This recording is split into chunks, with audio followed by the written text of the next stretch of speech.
Alléluia. Bonjour frères et sœurs. Que le Seigneur vous bénisse. On est bien dans la maison de Dieu. Amen. Et que nous puissions vraiment prendre conscience que Dieu est là avec nous. Amen. Que le Seigneur Jésus est présent. Et ça, c'est une grâce. C'est une grâce d'être ensemble, de pouvoir louer le Seigneur, de pouvoir l'adorer. Parce que nous sommes dans un monde où le bien est appelé mal, le mal est appelé bien. Et nous avons cette responsabilité en tant qu'enfants de Dieu, c'est de se mettre à part, de se sanctifier, de prendre conscience que Jésus-Christ est auprès de nous en tout temps. Nous ne sommes pas seuls. Nous allons nous lever, nous allons présenter ces moments au Seigneur. Jésus, nous voulons te présenter ce culte de ce matin, Seigneur, ces moments. Nous voulons nous mettre à part pour toi, Seigneur. Sanctifier nos cœurs, Seigneur. Que ton esprit change nos cœurs, change nos caractères, change nos vies. Parce que nous sommes appelés à être des enfants de Dieu.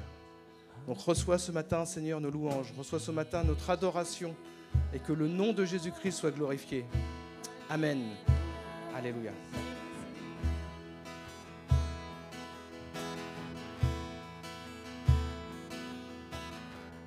Un jour nouveau se lève, j'élèverai ma voix pour te louer.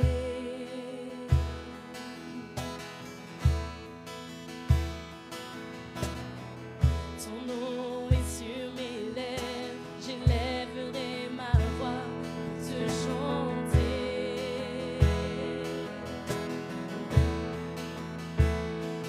À toi seul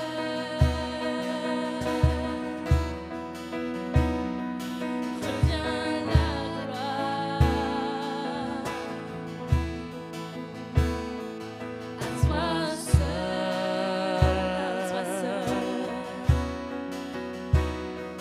revient l'honneur.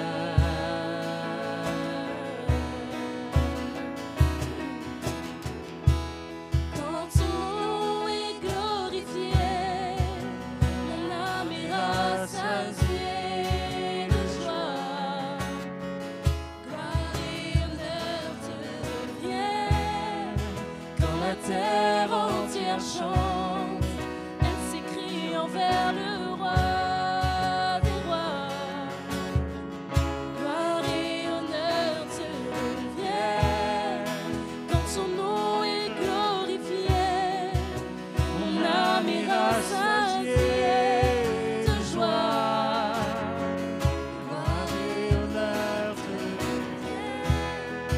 Quand la terre entière chante, elle s'écrie envers le roi. Gloire et honneur te reviennent.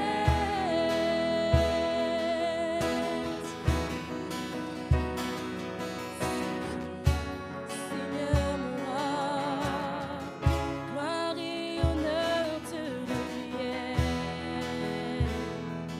Oui, un jour nouveau se lève, un jour nouveau se lève, j'élèverai ma voix pour te louer. Que nos voix s'élèvent pour le louer lui seul. Ton nom est sur mes lèvres, j'élèverai ma voix pour te chanter.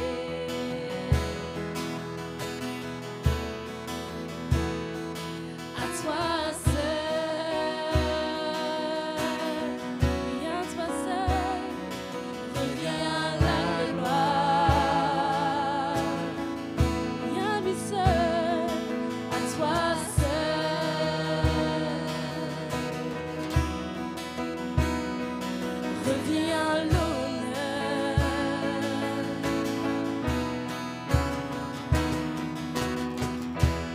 Quand ton nom est glorifié, mon âme est rassasiée de joie. Gloire et honneur te reviennent. Quand la terre entière chante, elle s'écrie envers le roi. Gloire et honneur te reviennent.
ton gloire et honneur te reviennent,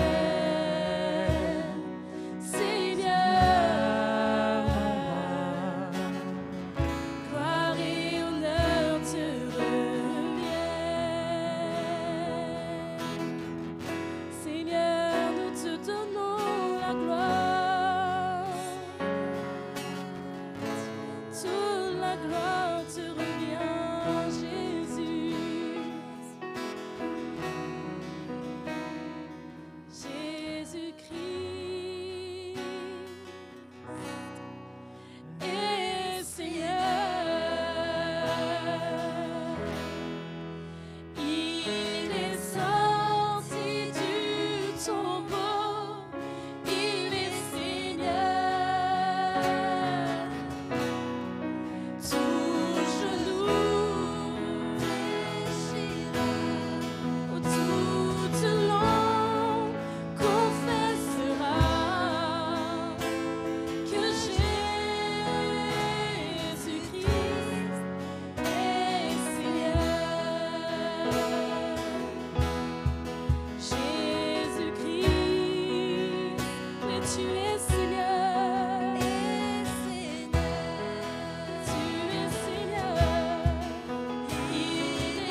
tu es Seigneur de nos vies, Jésus.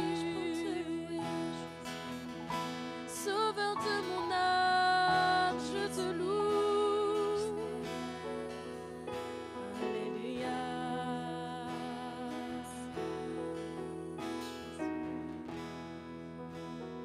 Jamais tu seras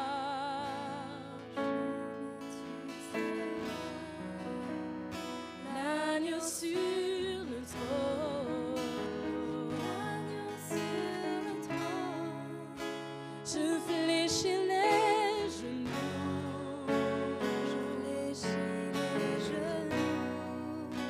Pour t'adorer, toi seul.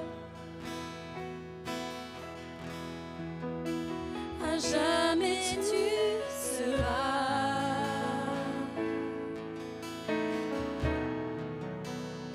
l'agneau sur le trône. Je fléchis les genoux.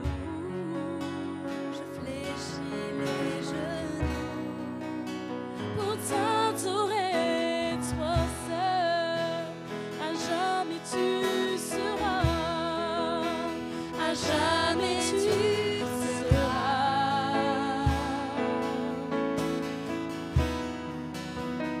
l'agneau sur le trône.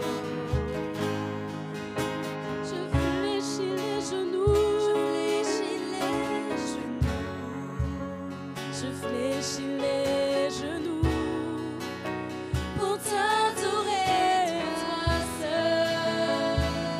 Les cieux proclament, les cieux proclament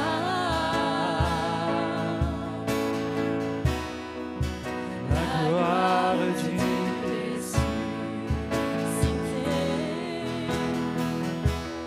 rien n'est égal à la beauté du Seigneur. À jamais tu seras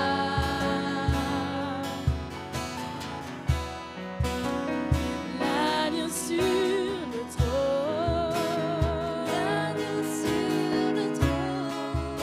Je fléchis les genoux.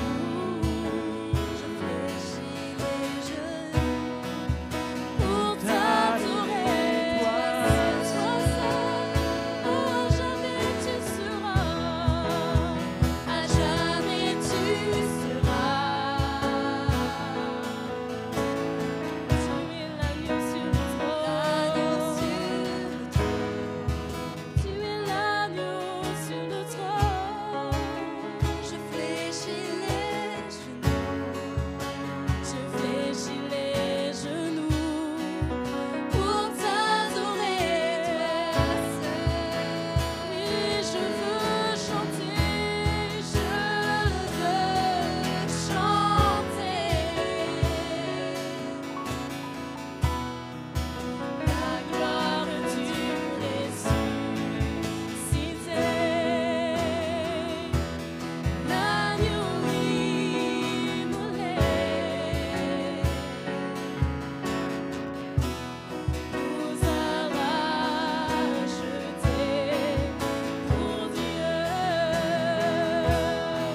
Alléluia.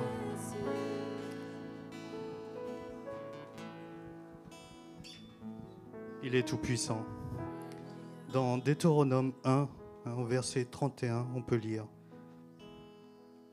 Puis au verset 30, pardon. L'Éternel, votre Dieu, qui marche devant vous, combattra lui-même pour vous, selon tout ce qu'il a fait pour vous sous vos yeux en Égypte. Puis au désert, où tu as vu que l'Éternel, ton Dieu, t'a porté comme un homme porte son fils, pendant toute la route que vous avez faite jusqu'à l'arrivée en ce lieu. Alléluia. Le Seigneur nous porte dans sa main toute puissante. Hein? On place notre confiance en lui et il nous emmènera vers ce lieu qu'il a promis pour chacun d'entre nous. Hein? Il est au-delà de toutes nos situations, toutes nos épreuves. Hein? Il est comme un père qui porte son fils entre ses mains. Et c'est ce Dieu-là que nous servons. Et c'est ce Dieu-là que nous adorons ce matin. Alléluia. On peut rester dans cette attitude et allons être reconnaissants qu'il est capable de nous porter. Alléluia, Jésus. Merci, Seigneur. Tu es tout-puissant, Jésus. Et aide-nous, Seigneur. Porte-nous, Jésus. Dans nos épreuves, Seigneur, tu es là, Jésus.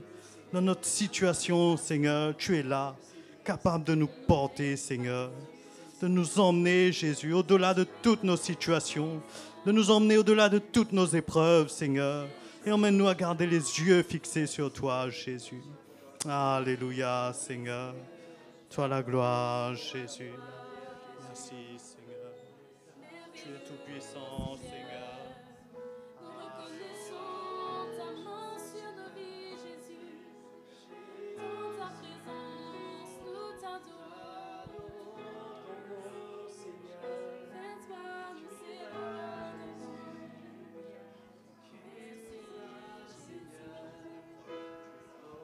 Alléluia. Pour celui qui se confie en Jésus, qui a confiance en lui, le miracle est à la porte. Le Seigneur tient des trésors de grâce à notre disposition quand nous lui faisons confiance, quand nos yeux sont tournés vers lui. Et ça n'a rien à voir avec ce que nous ressentons. Mais il écoute nos prières. Et quand quelqu'un de sincère prie, le Seigneur agit. Il ne passe jamais à côté d'une prière sincère sans faire quelque chose. Et les témoignages abondent de frères, de sœurs qui ont expérimenté cette grâce. Le Seigneur peut nous toucher pendant la nuit, pendant qu'on dort, au petit matin quand on se réveille. Il peut faire un miracle n'importe où, n'importe quand, si nous avons confiance en lui. Le miracle est à la porte avec Jésus. Il ne sait pas agir autrement que par des miracles. Il n'est pas comme les hommes qui prennent des mesures, qui utilisent leur intelligence, mais il dit une parole et le malade est guéri. Le cœur brisé est relevé. Celui qui est découragé est relevé. Le miracle est à la porte pour celui qui se confie en Jésus. Levons nos yeux vers Jésus ce matin. Il est là au milieu de nous par son esprit. Il ne demande qu'une chose, c'est de nous faire du bien, de nous délivrer, de nous encourager, de nous prodiguer son amour. Merci Jésus, merci Jésus. Allons remercier Jésus, allons l'invoquer, le louer. Seigneur, tu règnes. Alléluia. Merci Jésus. Merci Jésus, merci Seigneur.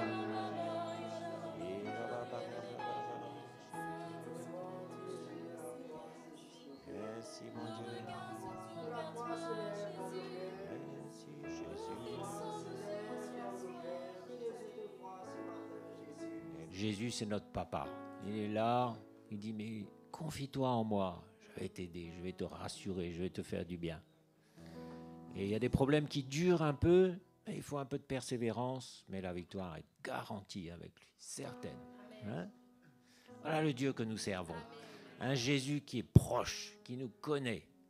Et s'il y a des choses qui vont de travers encore aujourd'hui, persévérez, vous allez voir, la lumière va venir. Vous êtes dans la foi ce matin ? Ah, moi aussi. On attend des grandes choses. Et vous savez, on peut se demander, mais Maurice, pourquoi Maurice ? Mais ce n'est pas nouveau parce que déjà à l'époque, on disait, mais Nazareth, qu'est-ce qui peut arriver à Nazareth ? Et j'ai relu un peu dans l'évangile de Jean, le premier chapitre, on voit une petite conversation entre Philippe et André. Et André dit à Philippe, Philippe, j'ai rencontré le Messie, et c'est Jésus de Nazareth. Et l'autre rit un petit peu, il sourit, il se dit, mais qu'est-ce qui peut bien sortir de Nazareth? Et alors Philippe lui explique, il dit, oui, c'est le fils du menuisier là-bas à Nazareth, c'est lui le Messie. Et certainement, il a dû rire en lui-même et se dire, non mais franchement, le fils du... oui, on les connaît, Joseph, Marie, ce petit village de Nazareth, on peut mépriser très facilement.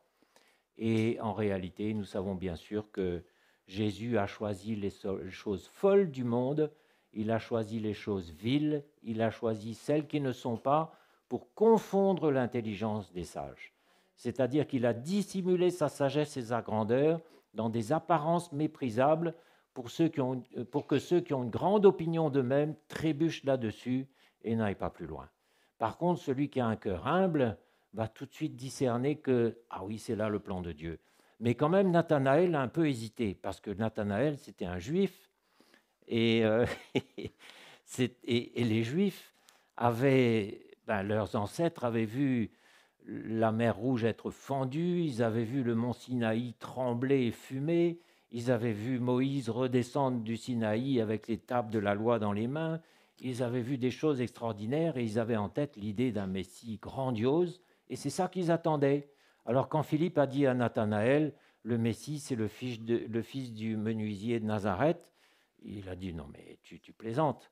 Mais en même temps, il avait un cœur ouvert et quelques heures plus tard, il s'est trouvé en face de Jésus. Jésus l'a appelé et là tout de suite, il a reconnu, il m'a dit oui, je crois. Il a dit je crois. Et tout de suite, Jésus a fait son éloge. Il a dit voilà un juif qui est vrai, un juif qui est sincère. Il n'y a pas de détour chez lui. Et depuis ce jour-là, Nathanaël l'a suivi, Philippe aussi. Et après, ça a été Simon, dont Jésus a changé le nom. Et il lui a dit désormais, tu t'appelleras Pierre, tu t'appelleras Céphas. Donc, vous voyez comment on peut facilement... Et il faut faire attention. Pourquoi Maurice? Pourquoi ça a commencé dans cette petite île perdue au fin fond de l'océan Indien? Et on peut facilement avoir un regard méprisant sur ces choses-là. Pourquoi Maurice? Je ne sais pas, moi. Mais le Seigneur sait. Et moi, je crois qu'il a fait exprès de choisir des choses méprisables aux yeux des hommes. Il aurait pu choisir Atlanta, New York, Londres, Paris ou Jérusalem, encore mieux. Il aurait pu. Mais il a choisi de commencer à l'île Maurice. Qu'est-ce qui peut bien sortir de bon de l'île Maurice? Qu'est-ce qui peut bien sortir de bon de Nazareth? Et on méprise, on regarde de haut. Mais alors, certains diront aussi, mais il n'y a pas que Maurice. Oh, mais tout à fait, on est bien d'accord. Et moi, je souhaite qu'il y ait beaucoup d'autres apôtres, beaucoup d'autres chrétiens qui vivent l'Évangile. D'ailleurs, j'ai rencontré Agapé cet été et ça m'a réjoui extraordinairement. Mais pourquoi non, il n'y a pas que Maurice et il n'y a pas que CTMI, bien sûr, mais je sais une chose et je veux savoir une seule chose en ce qui me concerne, c'est que pour moi, c'est ça. Le Seigneur me dit, pour toi, c'est ça. Un peu comme papa qui dit à son fils, voilà, je t'ai inscrit dans une école, c'est une bonne école, je sais très bien pourquoi je t'ai inscrit là, je sais mieux que toi, et pour toi, c'est ça. Eh bien, pour nous aussi, c'est ça, c'est ce que le Seigneur a mis devant nous, et n'allons pas commencer avec des raisonnements, des comparaisons, un peu avec un esprit de consommateur, c'est ce que les Israélites ont fait. Ils ont dit, mais ils ont commencé à murmurer, à critiquer, oui, ce Moïse, et ils ont commencé à se plaindre, et oh, le désert, on mange que de la manne tous les jours, alors qu'en Égypte, on avait de la viande, de l'ail, des oignons, des poireaux, on avait des bonnes choses, c'est ce qui est écrit, hein. Et ils ont même été jusqu'à nommer un chef pour retourner en Égypte. Ça a brisé le cœur de Dieu, et nous connaissons leur témoignage, c'est que toute cette génération-là est morte dans le désert pour cause d'incrédulité, parce qu'ils ont murmuré et ils se sont plaints. Attention de faire des commentaires sur ce que Dieu met devant nous. Moi, je ne me permettrai pas ça. Je ne me permettrai pas de faire des remarques ou des commentaires. Oui, ce n'est pas parfait, on est bien d'accord, mais moi non plus, je ne suis pas parfait, loin de là. Et le Seigneur me supporte comme je suis, mais je sais que c'est ça que le Seigneur a mis devant moi. Et la preuve que l'arbre est bon, ce sont les fruits. Si les fruits sur le long terme sont des bons fruits, c'est que l'arbre est bon. On juge l'arbre à ses fruits, non? Moi, ce que j'ai reçu, j'ai vu les fruits dans ma vie, dans mon travail, dans ma famille, dans l'Église. Et si les fruits sont bons, ben certainement, ça veut dire que l'arbre est bon. Hein. Mais gardons-nous d'avoir un regard critique parce qu'on pourrait ressembler aussi à la femme de Lot, qui avait un cœur partagé, qui avait des réserves, qui n'était pas pleinement convaincue. À un moment, quand il s'agissait de faire un pas de plus, elle a regardé en arrière, comme les Israélites qui regrettaient ce qu'ils avaient en Égypte dans la captivité. Elle a été changée en statue de sel et le Seigneur a fait un exemple ce jour-là qui subsiste encore aujourd'hui de ces critiques, de cet état d'esprit de critique et de jugement.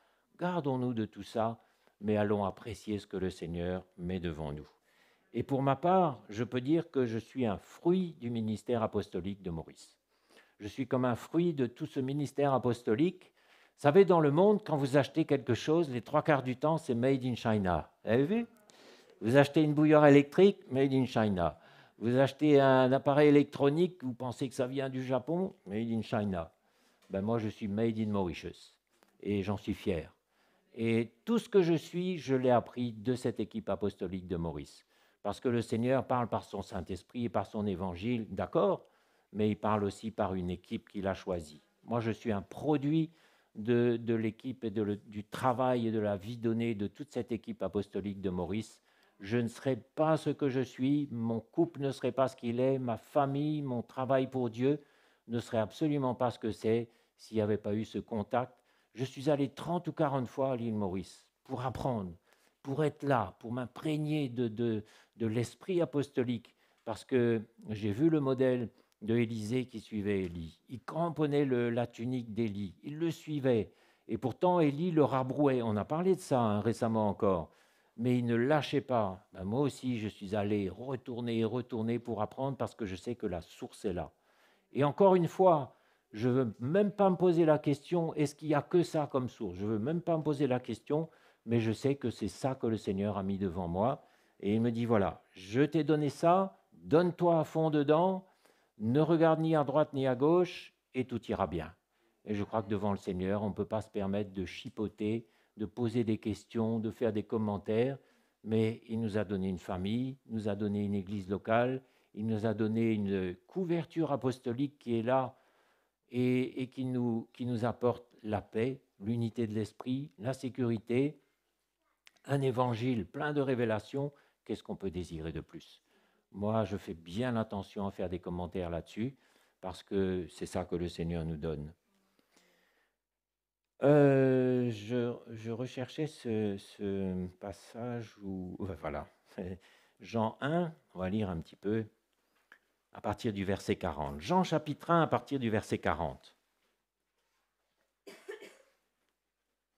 André, frère de Simon-Pierre, était l'un des deux qui avaient entendu les paroles de Jean et qui avait suivi Jésus. Ce fut lui qui rencontra le premier son frère Simon.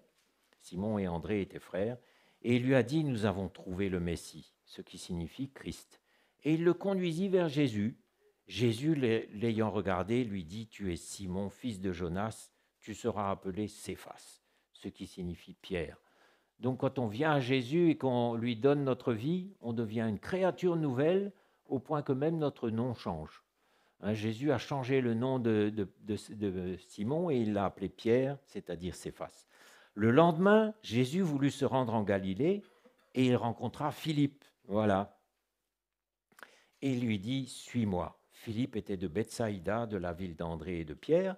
Philippe rencontra Nathanaël, vous voyez, de bouche à oreille se répand. Philippe rencontra Nathanaël et il lui dit, nous avons trouvé celui de qui Moïse a écrit dans la loi et dont les prophètes ont parlé, Jésus de Nazareth, fils de Joseph. Et Nathanaël lui dit, peut-il venir de Nazareth quelque chose de bon? Vous voyez, dans sa naïveté. Philippe lui répondit, viens et vois. Ça, c'est une bonne réponse. Tu te poses des questions? Ben viens, vois, et puis tu verras, tu te feras une opinion par toi-même. Et moi, je sais que j'ai vu et entendu beaucoup d'endroits, et chaque fois, je me disais, oh là là, non, c'est pas là. Et le jour où je suis arrivé, là où je suis encore, ben, j'ai ressenti, vous savez, la brebis discerne la voix de son berger, et elle n'écoutera pas la voix d'un étranger. Quand on voulait me faire écouter la voix d'un étranger, je me disais, c'est pas ça. Il y avait quelque chose en moi. Et quand je suis arrivé dans l'église de Jean-Louis, là, à Nanterre, il y a 30 ans, tout de suite, je me suis dit, ouais, c'est là. Ça ne va pas être facile, ça va être costaud, mais c'est là. Et j'y suis toujours. Donc, Nathanaël lui dit, peut-il venir quelque chose de bon? Philippe lui répondit, viens et vois. Jésus, voyant venir à lui Nathanaël, dit de lui, voici vraiment un Israélite dans lequel il n'y a point de fraude. D'où me connais-tu? Lui dit Nathanaël. Jésus lui répondit, avant que Philippe t'appelle, quand tu étais sous le figuier, je t'ai vu. Moi, je crois que le Seigneur nous a vus depuis bien longtemps, bien longtemps. C'est lui qui nous a vus depuis avant même la fondation du monde. Il nous avait vus, il avait vu déjà chacun des jours de notre vie, nous dit la parole, alors qu'on était encore dans les limbes, on était encore dans le processus de la création, il avait déjà fini de tout voir parce qu'il a déjà tout accompli. Et à ses yeux, tout est accompli. Donc on n'est pas là par hasard, mais c'est la main de Dieu qui nous a placés là. Et maintenant, si on vient avec des réserves et des critiques, ben je crois que c'est grave parce que l'Éternel disait à Moïse, mais ne t'inquiète pas, c'est pas toi qui critique, c'est moi. C'est pas après toi qu'ils en ont, mais c'est après moi. Et quand on a des murmures et des critiques, ce n'est pas contre X, Y, mais c'est contre le Seigneur lui-même. Et on pourrait même, si on persiste, en arriver à pointer le doigt sur le Seigneur et à trouver que ton plan n'est pas assez bien pour moi finalement.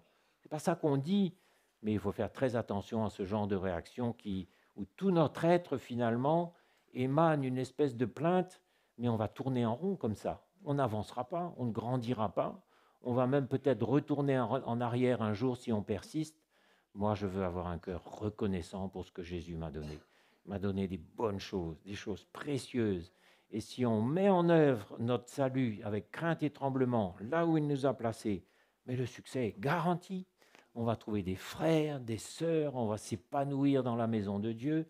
On va être comme un arbre planté près des eaux qui puise profondément dans la nappe phréatique, même quand il fait chaud, et même dans les temps troublés comme nous vivons de plus en plus, on va être solide parce qu'il nous a donné une fondation solide. Allez chercher une fondation comme ça dans le monde, vous ne trouverez pas. Mais nous, il nous a fondés solidement. Donc Jésus lui répondit, avant que Philippe t'appelle, quand tu étais sous le figuier, je t'ai vu. Nathanaël répondit et lui dit, Rabbi, tu es le Fils de Dieu, tu es le roi d'Israël. Et Jésus lui répondit, parce que je t'ai dit que je t'ai vu sous le figuier, tu crois, tu verras de plus grandes choses que celles-ci. Et il lui dit, en vérité, vous verrez désormais le ciel ouvert et les anges de Dieu monter et descendre au-dessus du Fils de l'homme. Donc Nathanaël, ça n'a pas duré 3 jours, tout de suite il a dit, voilà, c'est lui et je le suis.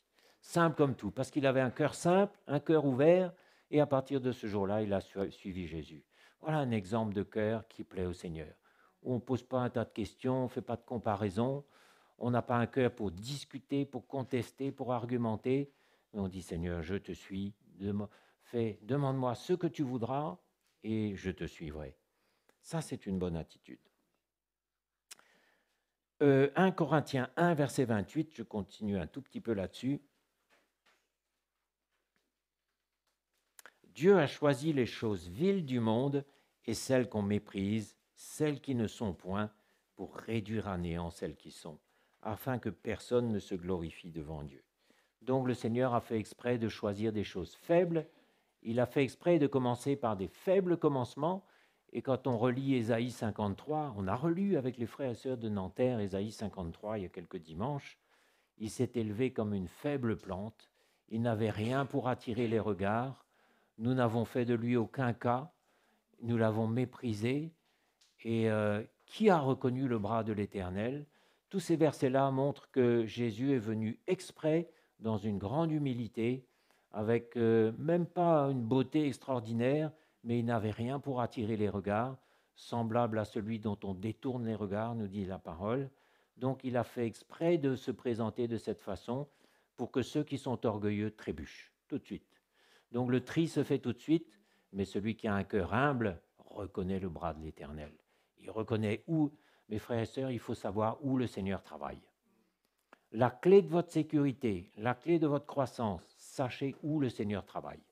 C'est là qu'il travaille, c'est là qu'il est en train d'avoir un rendez-vous avec nous pour nous parler Dégagez du temps, mettez du temps à part pour entendre, pour être connecté, pour chercher la relation. Moi, je me souviens, quand je suis arrivé dans l'église en 91, dès 92, j'étais à Maurice. Ça y est, ça n'a pas tardé. J'y suis allé, je ne comprenais pas trop ce qui se passait. Je me disais, mais qui sont tous ces gens? Enfin, j'étais un peu dépaysé, mais la main de Dieu m'avait attrapé, m'avait emmené là-bas. Et maintenant, celui qui m'a engendré, c'est cette équipe apostolique de là-bas. Et j'ai créé des relations puissantes avec eux, des relations. Établissez des relations et vous grandirez. Ça, c'est une clé aussi. Parce que dans la crise, dans le moment difficile, quand vous avez le soutien des frères, des sœurs qui sont là-bas, qui sont dans une maturité, que vous êtes connus, ils connaissent votre vie, peu importe qu'il y ait 12 000 kilomètres de distance, ça n'a rien à voir, parce que la vie de l'esprit n'a rien à voir avec la distance, mais ça a tout à voir avec notre cœur. Et nous avons des relations proches avec des frères et sœurs qui sont à 12 000 kilomètres, mais on est proches, on est un comme ça dans l'esprit. Et mon message et mon encouragement ce matin, c'est engagez-vous à fond dans ce que le Seigneur met devant vous.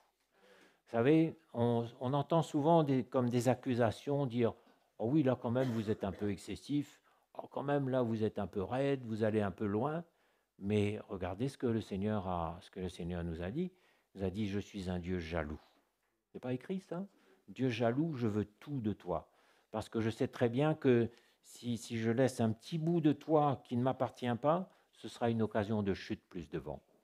Si le Seigneur n'arrive pas à traiter toute ma vie, si je ne suis pas entier entre ses mains, je vais laisser un petit bout de quoi finalement? Du vieil homme, un petit bout de la chair, des convictions personnelles, de ma personnalité. Je sais ce que j'aime, je sais ce que je veux. Je dis au Seigneur, jusque-là, d'accord, mais pas plus loin. Je crée une plateforme idéale pour l'ennemi pour venir me faire chuter plus devant. On ne sait pas ce qui va se passer plus devant, mais l'épreuve peut venir d'un seul coup. Regardez Joseph, comment un jour il a été en présence de la femme de Potiphar. Ça a été très vite, en quelques minutes. Vous savez, quand l'épreuve vient, on n'a pas le temps de prier, on n'a pas le temps de crier à Dieu, on n'a surtout pas le temps de se préparer, il faut être prêt avant. Et heureusement, Joseph, il était prêt tout le temps. Il était prêt dans son cœur. Et quand la femme de Potiphar est venue le tenter, elle est partie avec son manteau, mais lui a pris la fuite et il est resté dans la victoire. Il s'est retrouvé en prison, mais dans la victoire. Il avait gardé la foi, il était prêt, il était solide. L'épreuve peut nous surprendre n'importe quand.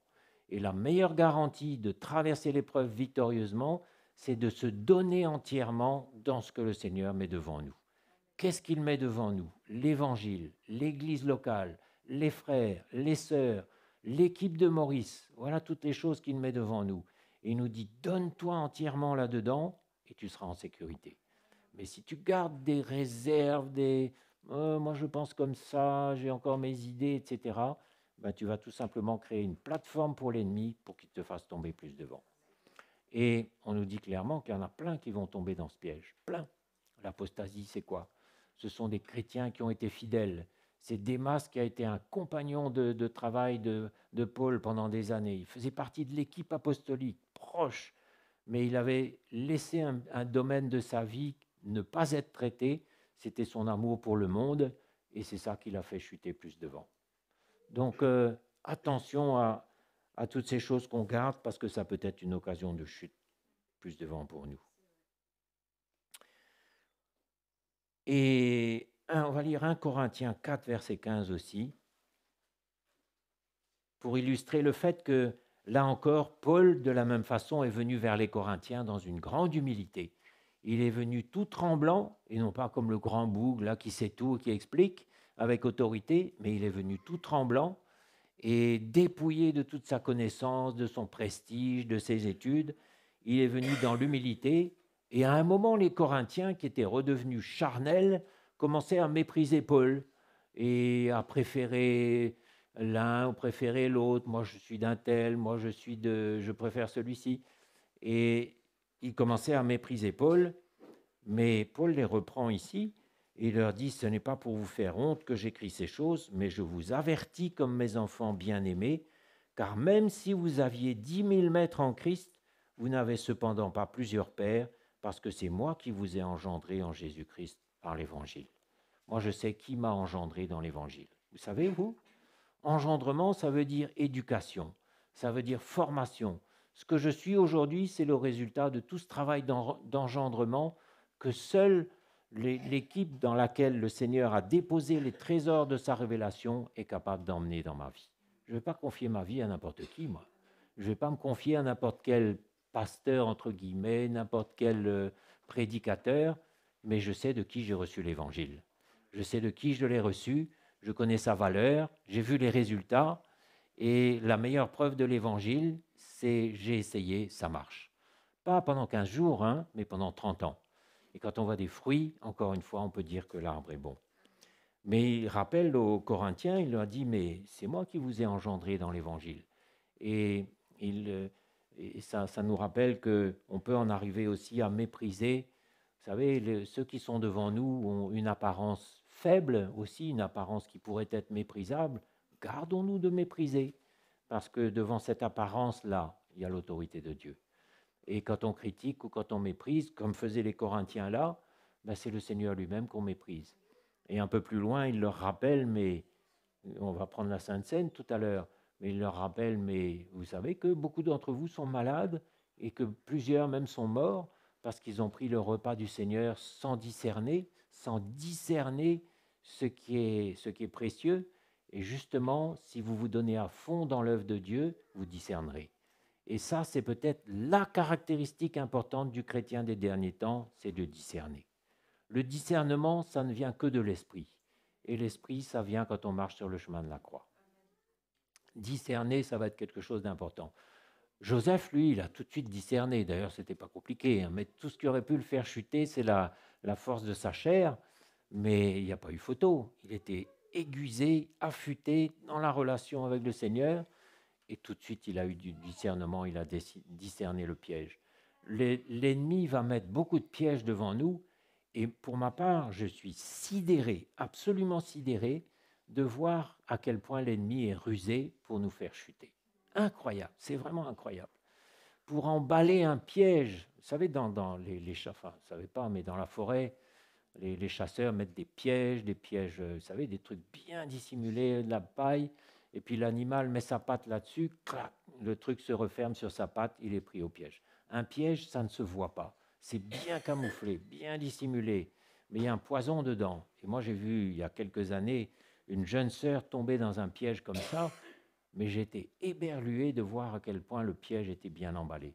Quelque chose qui paraissait bien, qui paraissait super, mais à un moment, l'emballage a été enlevé et on a vu le poison violent qui était dedans, et il a fallu se débattre pendant des années pour enlever ça. J'étais vraiment effaré. Mes frères et sœurs, si vous n'êtes pas dans l'esprit et que vous ne discernez pas, vous tomberez dans les pièges de l'ennemi. Que personne ne dise aujourd'hui « ça va, moi je sais, je connais, je suis bien ». Si tu laisses ta chair pas traiter et que tu crois que tu vas gérer, tu seras vulnérable aux attaques de l'ennemi. Ce n'est pas pour rien qu'on l'appelle le malin. Et récemment encore, dans un domaine pratique, j'ai vu à quel point un piège pouvait être bien emballé, bien dissimulé. Pourtant, je suis éveillé, je suis attentif. Bon, c'était des choses pratiques, pas trop graves, heureusement, mais j'étais vraiment impressionné. Je me dis, ça alors. Et vous savez, aujourd'hui, si vous lisez un peu les infos, ça, les arnaques, ce qu'on appelle les arnaques, ça pullule. Et c'est incroyable comment c'est bien ficelé, comment c'est bien emmené. On se dit, mince alors. Donc, si vous voulez discerner, engagez-vous dans le plan de Dieu, parce qu'il sera avec vous et il vous donnera un discernement que personne ne peut vous donner dans le naturel. Regardez comment Pierre s'est comporté quand Ananias a apporté son offrande. Dans le naturel, il n'aurait rien vu. Hein. Il aurait vu le panier d'offrande, un gros chèque, il se serait dit formidable. Mais comment il a discerné le mensonge? Par l'Esprit. Et pourquoi l'Esprit lui a révélé ça? Parce qu'il était pleinement engagé avec les affaires du Seigneur, pleinement en train de répondre à l'appel de Dieu. Moi, je vous dis, répondez à l'appel de Dieu complètement, de tout votre cœur, et vous serez équipés, vous discernerez, vous ne tomberez pas dans les pièges de l'ennemi. D'accord? Donc, petit rappel à l'ordre de Paul ici. Et puis, bon, Ésaïe 53, j'avais noté ce passage, mais on ne va pas le relire. Alors maintenant, on va lire dans Luc 13, au verset 23. un peu pour répondre à cet argument qu'on nous ramène souvent. Oui, vous êtes extrémiste, vous allez trop loin. Ça, vous voyez, c'est le langage des chrétiens un peu charnel qui voudraient quand même que la vie chrétienne, ce soit plus court, plus cool, plus facile. Ben, on va revenir aux paroles de Jésus et voir ce que Jésus lui-même a dit. Quelqu'un lui dit, Seigneur, n'y a-t-il que peu de gens qui soient sauvés? Parce que quand même, on se dit, oh ben, vraiment, il y a si peu de gens qui vont être sauvés, il y a si peu de chrétiens qui vont être sauvés. Et voilà ce qu'il leur répondit, et forcez-vous d'entrer par la porte étroite. Car je vous le dis, beaucoup chercheront à entrer et ne le pourront pas. C'est qui ça? C'est des gens du monde? C'est des païens? Non, non, non, non, non, c'est des chrétiens. Il y a beaucoup de chrétiens qui cherchent à entrer et qui ne le pourront pas. Verset 25, quand le maître de la maison se sera levé et aura fermé la porte, et que vous, étant dehors, vous commencerez à frapper à la porte en disant « Seigneur, Seigneur, ouvre-nous », il vous répondra « Je ne sais d'où vous êtes ». Alors vous vous mettrez à dire en vous-même « Nous avons mangé et bu devant toi, tu as enseigné dans nos rues », et il répondra « Je vous le dis, je ne sais d'où vous êtes ». Deuxième fois « Retirez-vous de moi, vous tous, ouvriers d'iniquité ». C'est là qu'il y aura des pleurs et des grincements de dents, quand vous verrez Abraham, Isaac et Jacob et tous les prophètes dans le royaume de Dieu et que vous serez jetés dehors. C'est Jésus qui parle, là, le Jésus plein d'amour, jeté dehors. Et il en viendra de l'Orient, de l'Occident, de Maurice, de la Réunion, de Sarasota, d'Angleterre, de France, et ils se mettront à table dans le royaume de Dieu. Et voici, et il y en aura des derniers qui seront les premiers, et des premiers qui seront les derniers.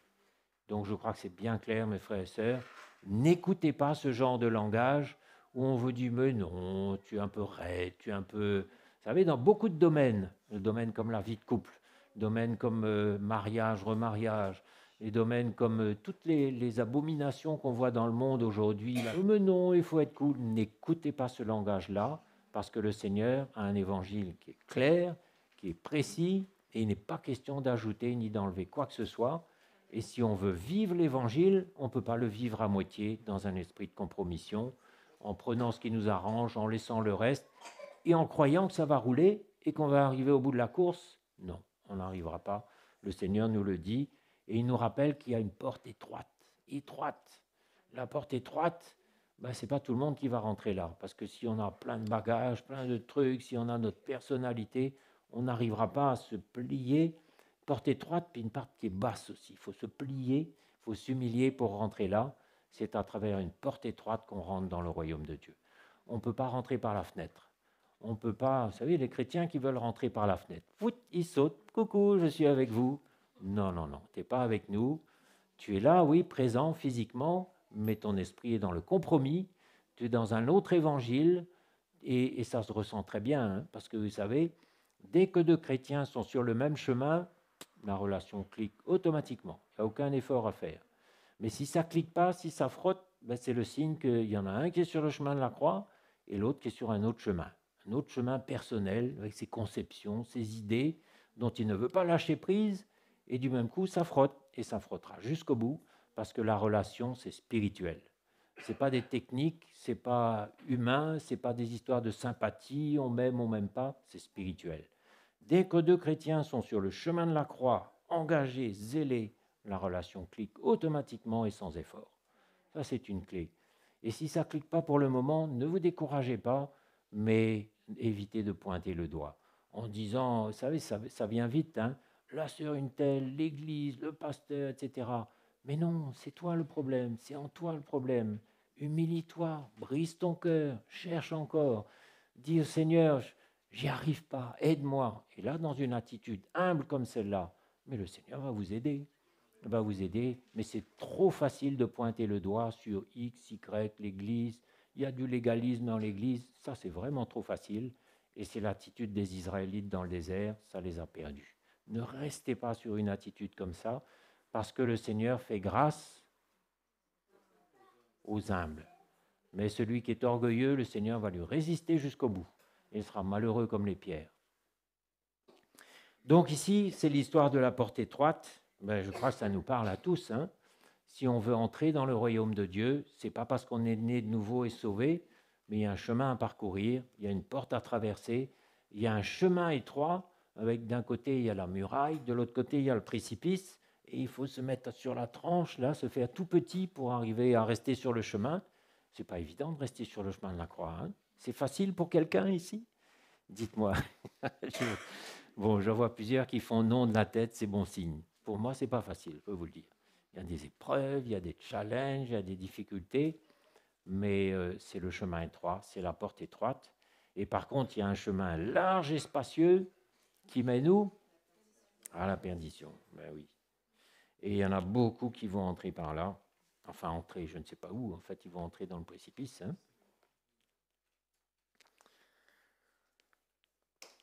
Et puis une autre parabole, Matthieu 6, verset 21.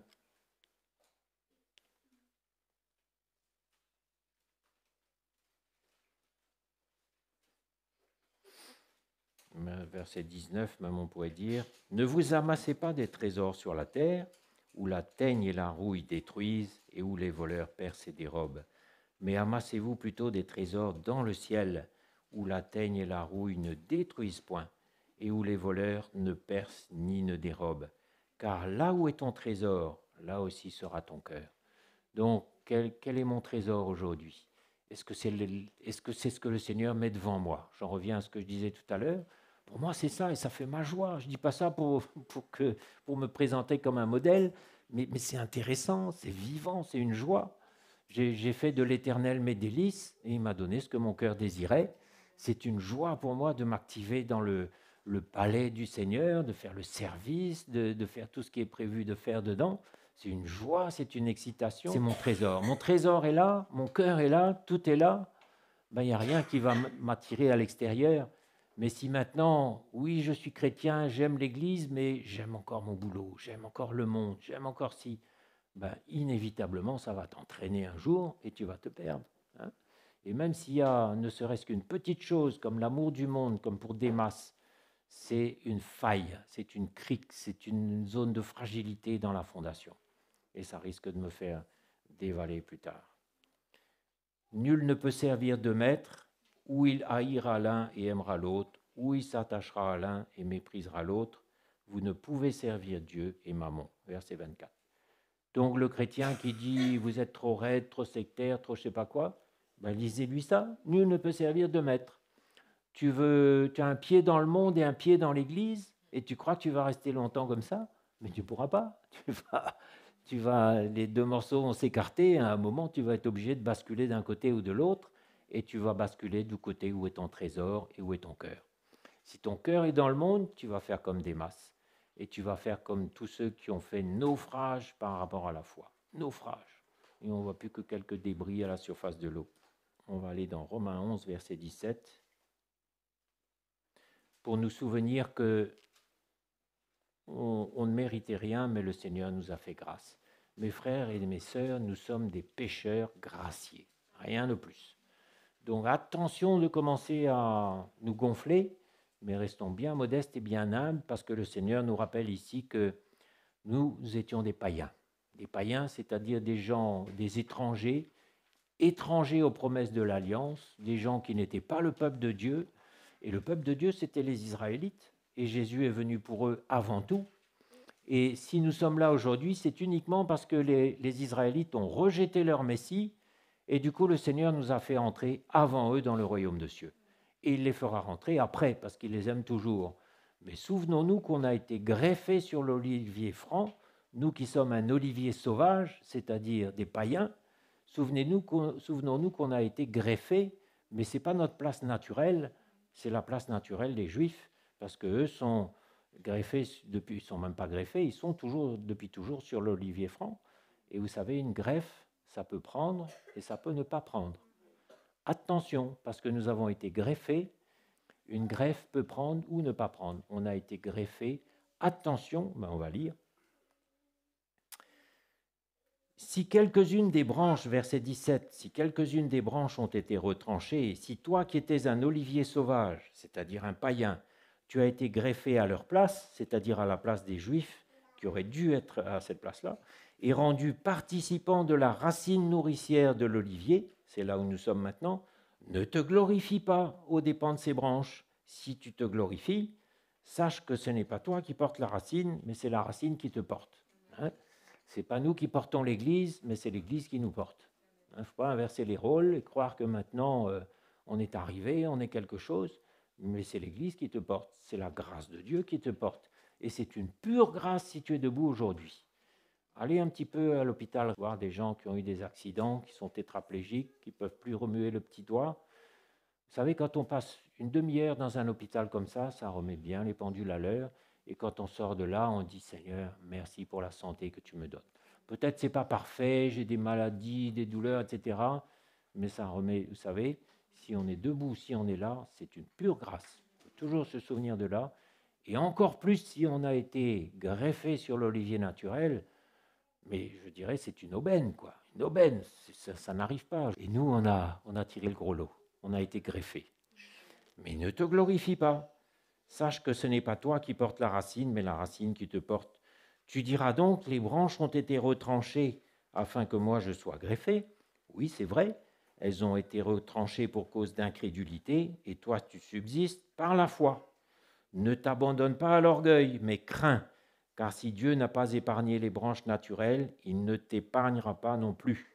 Considère donc la bonté et la sévérité de Dieu, sévérité envers ceux qui sont tombés, les Israélites, et bonté de Dieu envers toi, si tu demeures ferme dans cette bonté, autrement tu seras aussi retranché.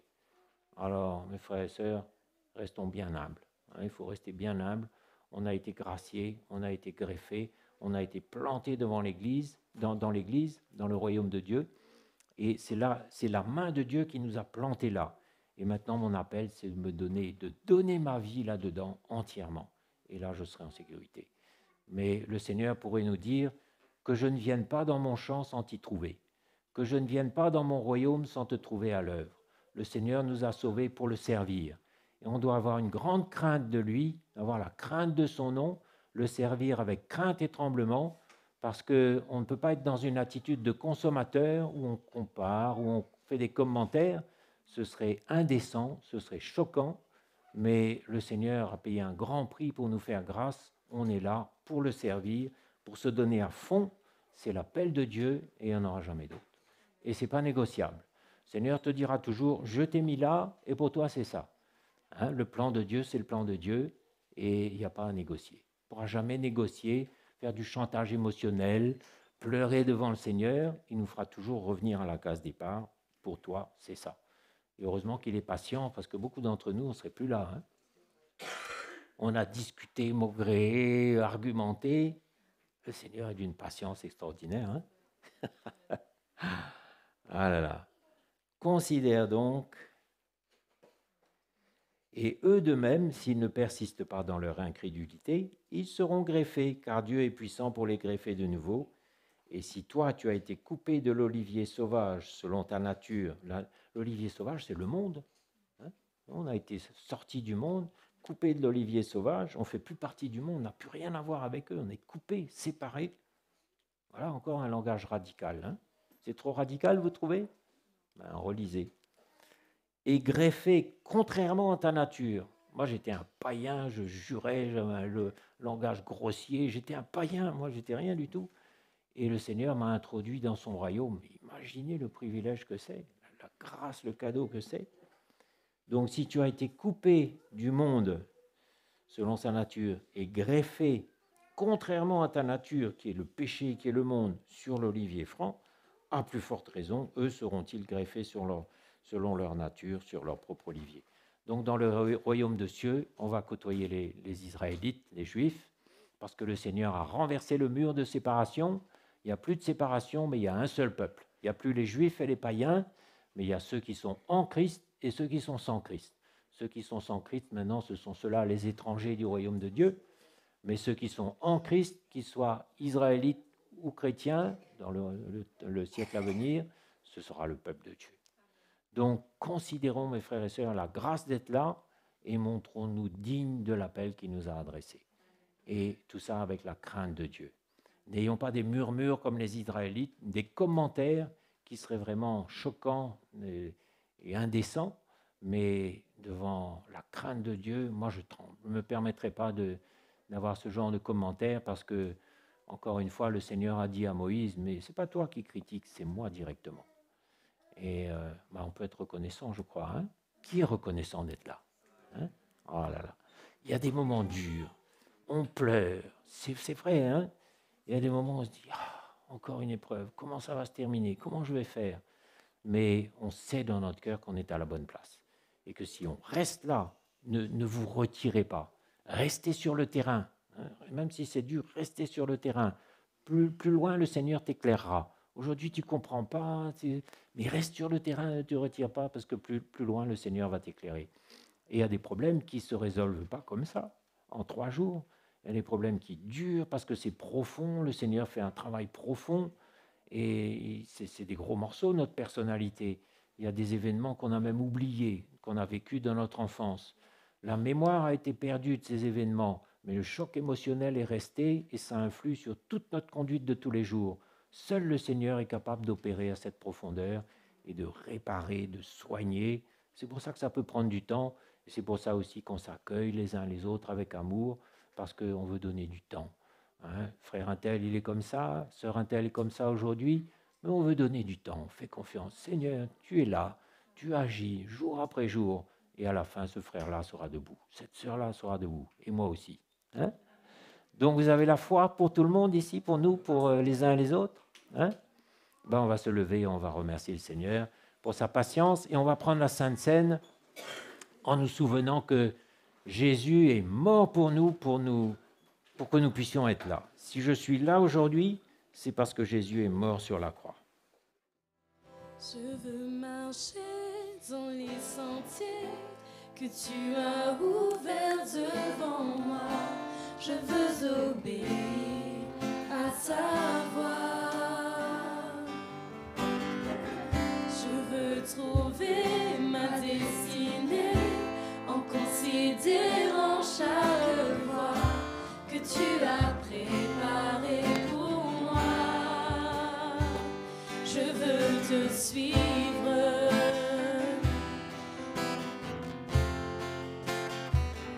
Je veux te suivre.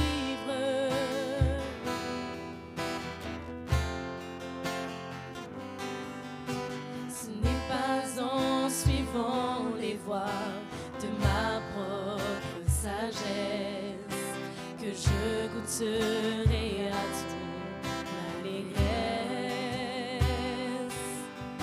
Ce n'est pas en m'offrant au monde et à tous ses délices que j'aurai part à tout ton sacrifice.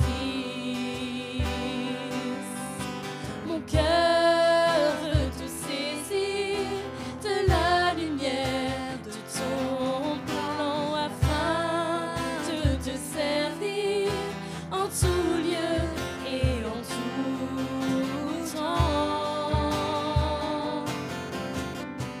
Je veux marcher dans les sentiers que tu as ouverts devant moi. Je veux obéir à ta voix. Je veux trouver ma destinée en considérant chaque voie que tu as préparée pour moi. Je veux te suivre.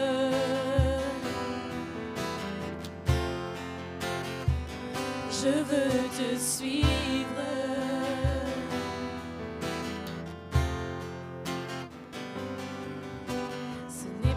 En cherchant toujours mes propres intérêts que je pourrais entendre ton appel.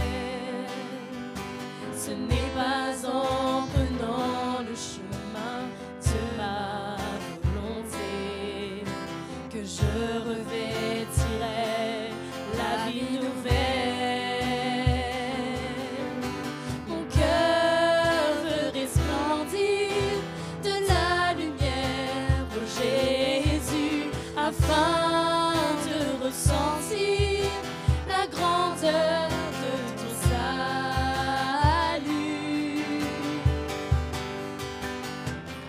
Je veux marcher dans les sentiers que tu as ouverts devant moi. Je veux obéir à ta voix.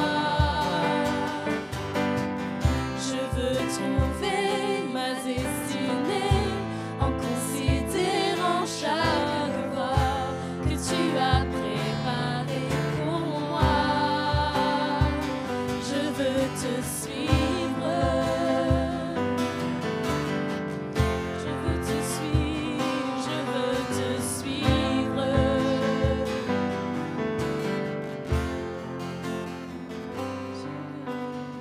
Alléluia. Ce matin, c'est vraiment l'occasion encore pour nous que le Seigneur nous fortifie pour le suivre. Hein, pas pour que lui nous accompagne, mais pour que nous le suivons. Hein, que nous le suivons à la manière que lui il veut. Hein, selon ce que lui nous enseigne, hein, ce qu'il va nous montrer, chacun d'entre nous. Hein, comment ce matin, c'est une grâce. Hein, la parole de Dieu, hein, comme le frère nous a dit, nous encourage, hein, quand on prend le repas du Seigneur, de vraiment le prendre avec discernement. Hein, s'il y a des choses à rectifier, faisons-le d'abord. Hein, s'il faut demander pardon, s'humilier, faisons-le. Hein, si on n'est pas né de nouveau, ne prenons pas ce repas. Hein, mais comment ce matin, c'est une occasion pour que le Seigneur nous fortifie. Nous fortifie et nous aide à pouvoir continuer sur ce même chemin que lui, il a pris. Amen. Hein, il veut nous équiper de foi. Hein, est-ce qu'on a besoin de la foi pour rester sur ce chemin? Hein, parce que chaque jour, hein, comme le frère a dit, il y aura plein de tentations, plein de situations pour nous détourner de ce chemin. Hein, de rechercher ce chemin qui est large. Hein, où notre chair peut s'exprimer, où notre caractère peut s'exprimer, hein, où ce qui en nous peut vivre davantage. Et comment il y a un appel à prendre ce chemin qui est étroit, ce chemin qui est resserré, afin que c'est ce que le Seigneur veut qui se manifeste au travers de nous. Amen. Oui. Hein, on a été choisis pour vivre pour Jésus. Hein, des fois, on essaye de vivre. Mais un jour, on a dit ça, Seigneur, je te donne ma vie. Je veux te suivre, je veux faire ta volonté. Hein, le Seigneur veut nous rappeler ce matin, hein, qu'il nous a rachetés pour faire sa volonté. Et la Bible nous dit aussi que dans sa parole, hein, son joug est doux et léger. Hein, qu'on est dans sa volonté, dans son plan, on est bien, on est en paix. Amen. Et on va remercier le Seigneur ce matin. Jésus veut te mettre ce repas, Seigneur, ce jus, ce pain qu'on va prendre, mais que cela puisse venir nous fortifier, nous aider à continuer sur ce chemin, que tu vas nous aider à ne pas nous écarter, mais au contraire, que tu vas nous aider à te donner accès là où il y a des failles, pour que tu viennes nous fortifier, que tu viennes traiter ces domaines, ces zones de faiblesse, afin que nous ne donnons pas accès à l'ennemi. Que notre vie ne soit pas un objet où l'ennemi peut régner, mais au contraire, que notre vie soit à ta gloire, que de plus en plus, on va te ressembler. De plus en plus, tu vas nous équiper pour grandir dans la foi, pour nous séparer de ce monde, pour nous détourner des choses qui ne te glorifient pas. Mais que toi, tu vas nous aider. Ta grâce va être là chaque jour pour demeurer sur ce chemin, pour persévérer, malgré nos faiblesses, nos manquements. Mais on sait que tu es capable, tu es puissant pour nous fortifier, pour nous équiper, pour terminer cette course, Seigneur. Jésus, ce matin, on prend ce repas avec humilité, en reconnaissant notre besoin de toi, notre besoin chaque jour de ta grâce, que tu viennes nous fortifier, afin qu'on ne croie pas qu'on soit quelque chose, mais tout vient de toi, Seigneur, tout vient de ta grâce. Ce matin, fortifie chacun d'entre nous ce matin. Alléluia. Prendre le jus ensemble ce matin. On va prendre le pain aussi. Avant de se séparer, on va louer le Seigneur. Rendre gloire au Seigneur, pour ce chemin qu'il a mis devant nous. Pour cette famille qu'il nous a donné, chacun d'entre nous. Même pour ceux qui peut-être nous visitent ce matin, Jésus est puissant pour se révéler à chaque cœur, faire grâce. Amen.